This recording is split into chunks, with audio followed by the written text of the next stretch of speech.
here on independent television.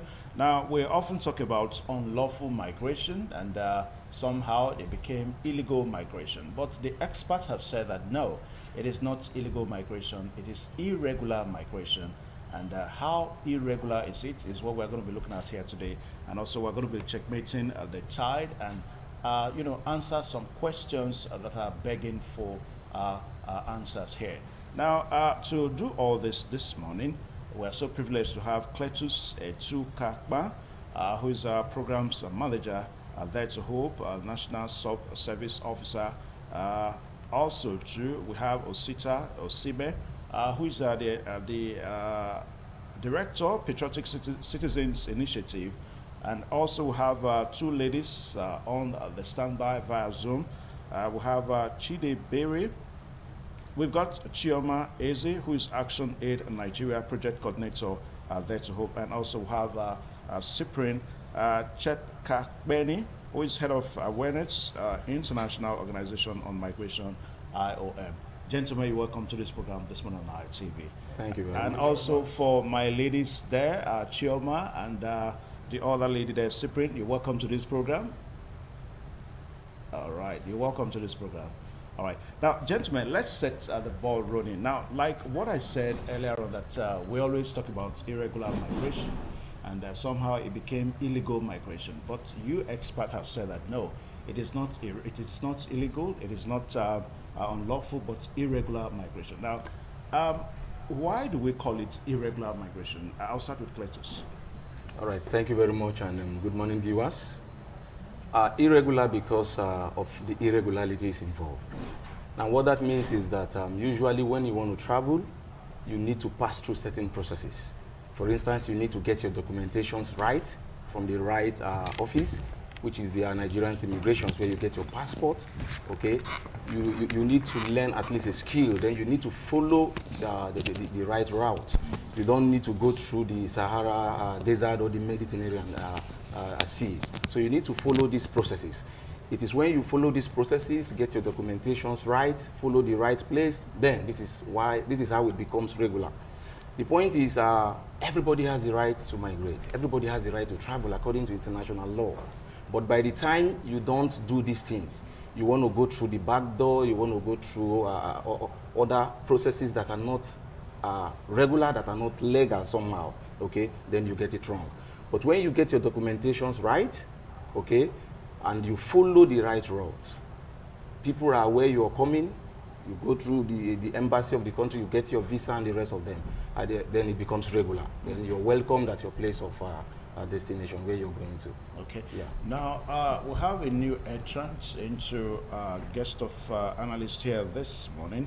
We've got Nkechi Magweze, who is from the Edo State Task Force on Irregular Migration. You're welcome to this program. Very welcome. Thank you, sir. Now, Osita, irregular migration is something that a lot of people are involved in. And little wonder, irrespective of the dangers associated with it, you see that it's cheaper. Why do you think people still want to migrate to outside the country irregularly? Yeah, thank you. You already said that a lot of people want to migrate, even if it looks irregular. Some people think that it's cheaper, but I stand to tell you that it's more expensive than going through the right way or like going through regularly, because there are a lot of issues involved, especially on transit when one is going through the regular means.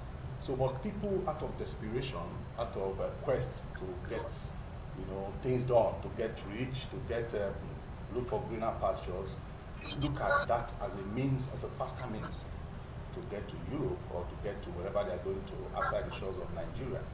But unknowingly to them that is just a kind of fake or phantom, movement. It's unrealistic, and if you look at it, you find out that a lot of people are actually involved in that because that is where they also find their source of living.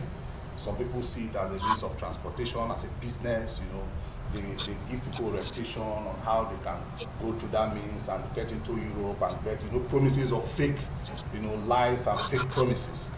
So that's why you see that a lot of youths, and coupled with the fact that the system is also not too conducive and gives the opportunity for people to begin to, see themselves as tools to be used, to facilitate some of this movement and also become victims. And you see that even under the issue of irregular migration, you see a lot of people falling victims of human trafficking, because you cannot separate irregular migration and human trafficking.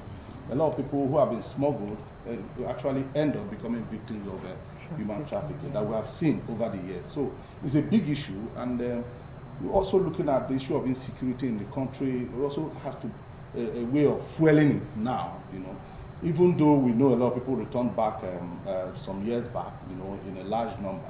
But you see that even some of those people that have returned back, some of them have also been encouraged in one way or the other to go back because of the way they feel that the system is also treating them. So for me, it's a big issue, and it's more expensive because there's the issue of loss of life, there's the issue of a damage of a lot of things, health issues. So there are a lot of things that are involved when one is engaged in irregular migration. Okay. Now, Nkechi Magboise, you are from the State Task Force on Irregular Migration. There's no doubt that this thing is a big problem to the state government. Now, little wonder, what is the state government doing presently to discourage this trend?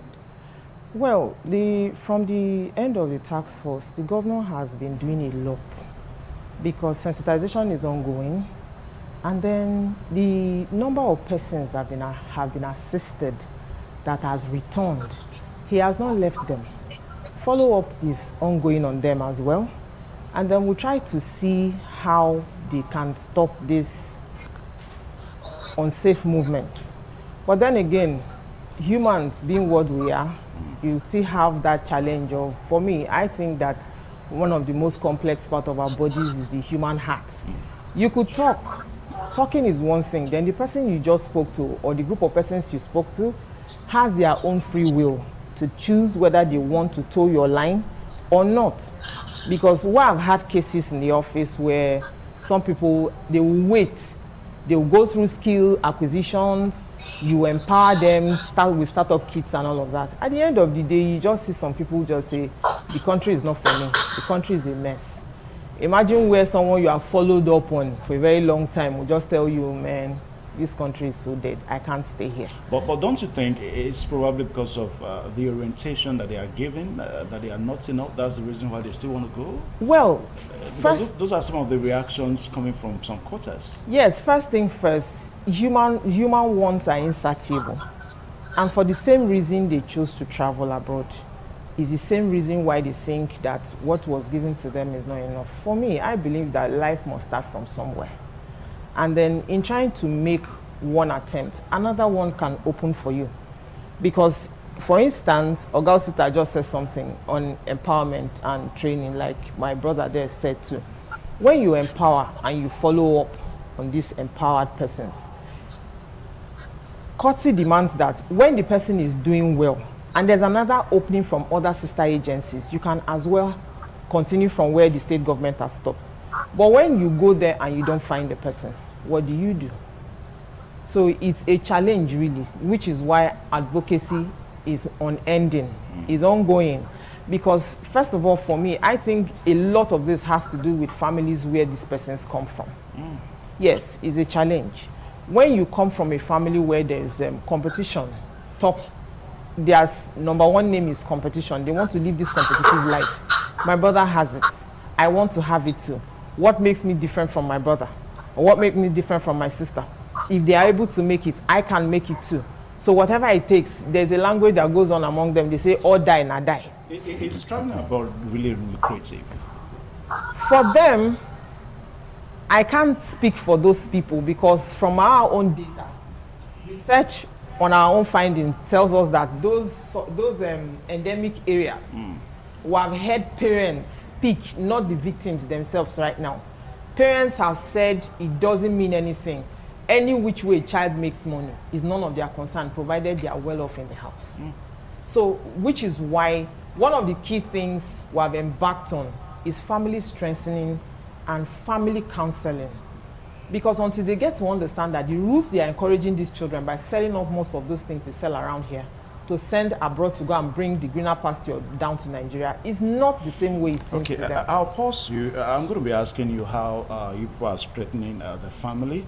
Cypriel and Chioma, Chioma, I still have you there. Now, Cypriel, I'll come to you. You are the head of Awareness International Organization on Migration, one big organization in the world as it relates to irregular migration. Now, what are the issues? Is it that this organization is not doing enough? Because most times we hear news how this organization helped to rehabilitate those that have traveled and they were brought back, and even trying to discourage other people from migrating irregularly. And still, we still have this trend going on. What is going on? What do you think is the issue? Good morning, viewers, and thank you for having me. So, in terms of, well, we are still seeing most of the migrants on the move. We are still seeing a majority of them crossing the Mediterranean route. But to note is, as an organization, a lot has been done. We have done a lot of projects which involves sensitization. But one thing to note is when it comes. All right, so I think we're having a connectivity problem there. Now, Ms. Nkechi, you talked about strengthening the family. Now, how can the family be strengthened? Because most times, these people that migrate irregularly, they come from very poor background. And from the situation on the ground, a lot of people say that the government is not providing job opportunities and all that. So how is the family being strengthened? Okay, I will go this way. You know, by our own data, we have a lot of them not so full. Because we've been sensitizing these migrants on the different vices when it comes to issues of irregular migration. But I think key to note is when it comes to issues of irregular migration, it calls need for our joint effort. We need the media, we need the different civil society organizations.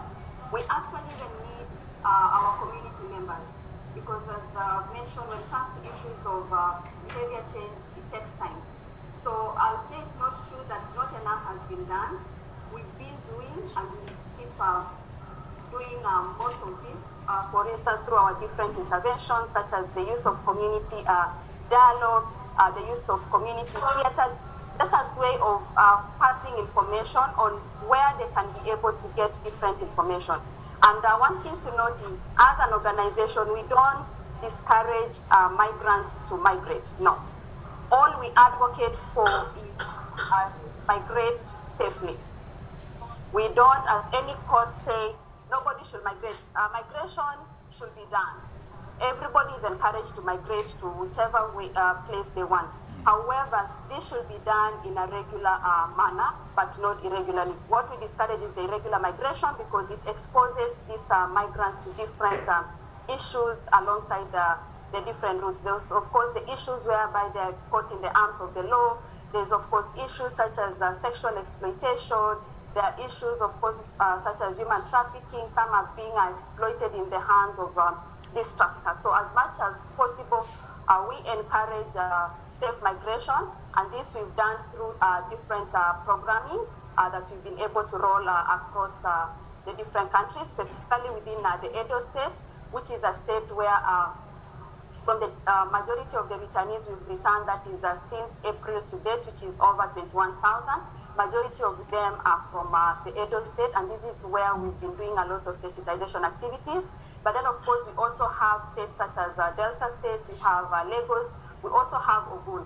And it's something that, as we continue to progress, we'll continue expanding to the different states. Thank you.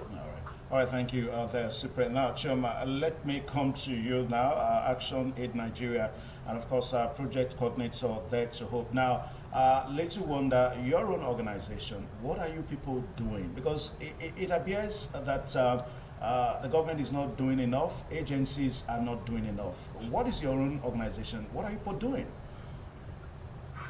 Thank you very much for having me here. Action Aid Nigeria, it's in response to the challenges of irregular migration being experienced in the country, especially Edo State as a hotspot. We are running a program which is creating alternatives to irregular migration. What do I mean by that? We found out that a lot of push factors are responsible for people actually desiring to migrate. At this point, I may not really delve into the issues around ignorance and lack of sufficient knowledge that will facilitate their travels to, in a safe manner. But we also discovered that it is important to address the root factors, some of the causes of this irregular migration, and that's why our Dentico program is targeting youth between the ages of 18 and 35. And what we are doing is creating socioeconomic empowerment as an alternative to irregular migration. From the name of the project, we are daring them to hope to succeed in Nigeria. There are numerous opportunities if given the right skills. So our program is empowering them by giving them the desired skills, and also promoting and encouraging them to become self-reliant by providing grants for them to start up their businesses, that is after acquiring the skills of their choice. Yeah, Chema. And also, Chema, we are quickly going to take a break so that we can quickly take an update news. We'll be right back. Please don't go away. Cypriel, you are still there. Don't go away. And of course, the gentleman and our pretty lady here. Just hold on. We'll be right back. TMI, every opinion counts. Now, Cletus Osita is still here, and also Nkechi. One more time. Now, let me come to Cletus. Now, checkmating the tide has been a very big issue, big problem, as in a lot of people, a lot of organizations, and perhaps parents are kind of frustrated.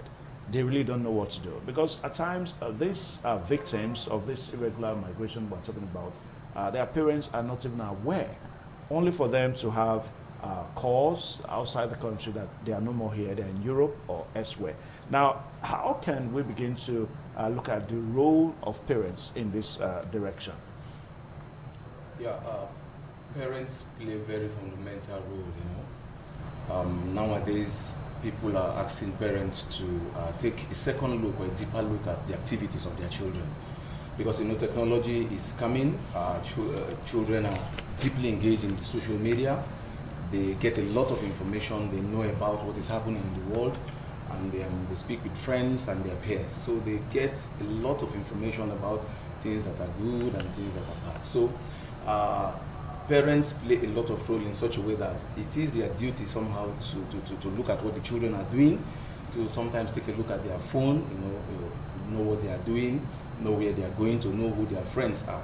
Parents are actually trying, but unfortunately some, because of work, trying to work and see what the family will survive with, are unable to do that. All right, just hold on.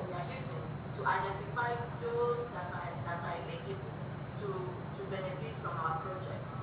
Thank you very much. All right, thank you, Chioma. We just re-established contact with Chioma there. Now, Cypriel, Chioma, thank you. Now, Cypriel, you are going to hold on. I'll come back to you. We had Cletus. Cletus was on the floor. Now, Cletus, just continue. Yeah, okay, so that is why one of the ways too is the issue of sensitization of the parents, because what we are doing in Dare to Hope equally touches the parent, okay? Now, the selections of Don Bosco have been around for over 150 years. And we've been deeply involved in things that concern youth all over the world. That's your own organization? Yeah, that's our organization. Okay. And we work with sisters organizations all over the world. We are in 132 countries and 44 countries here in Africa. We have 9 centers here in Nigeria. And we are involved in what is known as TVET, okay? Technical, Vocational Education and Training. We equally empower young people in a lot of ways. So at the moment in this project, we are working with Action Aid and our sister agency in Italy known as VDES. So what we do is to sensitize. The pillar we are deeply involved in is sensitization. And we do that by involving a lot of stakeholders. We go to secondary schools. We equally talk to the parents as well. You know, there are sessions where we invite the parents, like Chioma was trying to say. We work in Auchi, we work in Uromi and here in Benin. There are sessions where we invite parents to talk to them and tell them, you know, the dangers of irregular migration. We talk to our teachers. We talk to authorities of the schools, you know, the schools of these children. We go there and let them know that, look, these are the things happening. Like Cyprian was trying to say, you see, the message is not about do not migrate, but the message is about when you want to migrate, have something, you know, do it the right way. Have either a skill, get things done rightly. So in a nutshell, parents to some extent are trying. This is the truth. Let's give it to the parents. But some are just too busy, you know, to fill in that gap, to play the role of parenting, to take a look at what the children are doing, sometimes to visit them in the schools. Some parents don't even know, they don't even go to the schools of their kids. They don't know, so they are not doing a kind of follow-up. So the issue is parents need to be aware that we are in the advent of the social media. Technology has gone far. Children know a lot, sometimes even more than the parents. So parents need to take a second look at what their children are doing at home. All right. Now, Osita, this time of the year now, you find out that I was actually, you know, speaking with somebody who happens to be one of the middlemen, I should say. What he does is to get young people. He prepares them. He takes them to up north, then of course the crossover and all that. Now, how can we begin to look at the activities of these middlemen people? Because they seem to be a major threat in all the efforts that organizations like what you guys are doing are putting together to checkmate this tide. Yeah, in order to address that, I think there is need to enhance our collaboration with the other agencies, especially the security agencies, to ensure, you know, effective monitoring and of flow of people, like NAPTIP and Nigeria Immigration and the Civil Society Organization. Like you have privileged information about this now. These are some of the things that we try to do, networking and ensuring that some of this flow, like there was a time I had a call from somebody that the daughter is in Kano, you know, that the daughter is about crossing, you know, and what I did then was to call the immigration headquarters in Abuja so that they can connect the Kano command and ensure that these things are being, you know, being checked immediately. You know, that is one. And secondly, we have to also improve and increase our awareness raising. You know, maybe we have to change our strategies. You know, like he was trying to say, or like he mentioned about parents, you know, trying. You know, there are some parents that are also kind of negligent. You know, they neglect some of their duties. Because I remember in activities like the Dare to Hope campaign that is being carried out in the state. I did the second year.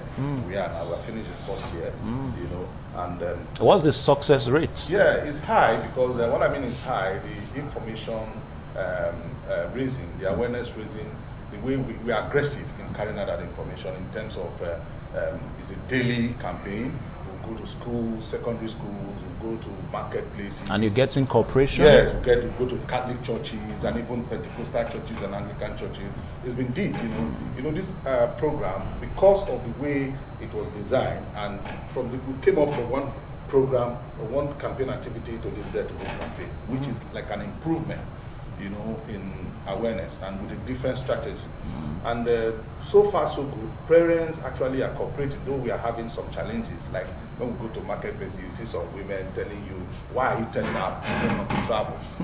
Anyhow they enter, they should enter, you know. Exactly. You know, and it's very discouraging, but we keep on, because we know, because of the way this thing started, actually the issue of migration, like I always tell people, we are still crawling in Nigeria. We just started it. You know, it has been on, you know, in the early 80s, but if not for the outburst of the Libya saga, 2017, we wouldn't have been talking about it now. But before then, people have been traveling, people have been having issues, you know. So, but my own take is we need to improve and also enhance our campaign strategy. All right, beautiful. Now, Nkechi, you listen to Cyprian, you know, from the IOM. she mentioned Edo State. It seems that Edo State seems to be in the eye of the storm. I mean, you are from the Edo State Task Force on Irregular Migration. I don't know whether this bothers the Edo State government. Of course, it does bother him. If it didn't bother him at all, he wouldn't have established the task force. So in establishing the task force, I think it's a way he can contribute his own quota in reducing, I'm not saying eradicate, reducing unsafe migration or irregular migration as they call it. And true to him, he has been true to his word because he funds the task force. From Lagos, IOM brings this return migrants from Libya. Yes, but he also funds that process where the Edo State Task Force will have to go to Lagos, be on ground to pick the Edo indigents back to Benin. And then the welcome program. But the last episode we had, because we make our reports here, we had some returnees that started complaining that what the state government promised them in Lagos, when they got here, they didn't get them. I don't know how true that may be now. Well, we didn't get such complaint from the office because usually when they bring them, they have this stipend he usually gives to them for the first 3 months with which they could go learn a skill of their choice, and then they are settled back into the society. Okay. So now, I don't know what period this complaint came. Because the last time, I don't know whether it's this year, last year, or the year before. Because as far as I know, he has kept to that promise. It's just that at some point, some of these persons that come to complain, you know, when they come in from Lagos, they are given some phones. And a lot of them, at a time, those lines were blocked. We couldn't reach out to those persons. Who blocked them? I think that was from Lagos. I don't know whether it's NEMA that gave them that phone on arrival. So if it was a mistake, I had gotten to tell so many of them that if you had problems with those lines and you got a new line, why don't you come to the office to say, I had problem with this line, no, this is my new line, so that we can be able to reach out to you in case there's anything for you. Now, 30 seconds quickly. Cypriel and Chioma, 30 seconds. Now, checkmating the tide one more time. I'll start with Chioma. Cypriel, rather. Cypriel. Yeah, checkmating the tide. 30 seconds quickly because of time. What I'd like to say is, of course, we still have a long way to go as different key agencies in addressing the issues of irregular migration, meaning we, as Osita mentioned, of course, we need to keep advancing our different strategies so that we are in the era of digital. So we also need to ensure that we are able to use different platforms in ensuring we are able to reach to these key different target audience. And what I would like to say is IOM is committed in providing assistance to the government in ensuring that migration in Nigeria is well managed and all migrants are treated in a dignified manner. Thank you so much. Now, Chioma, quickly, 30 seconds.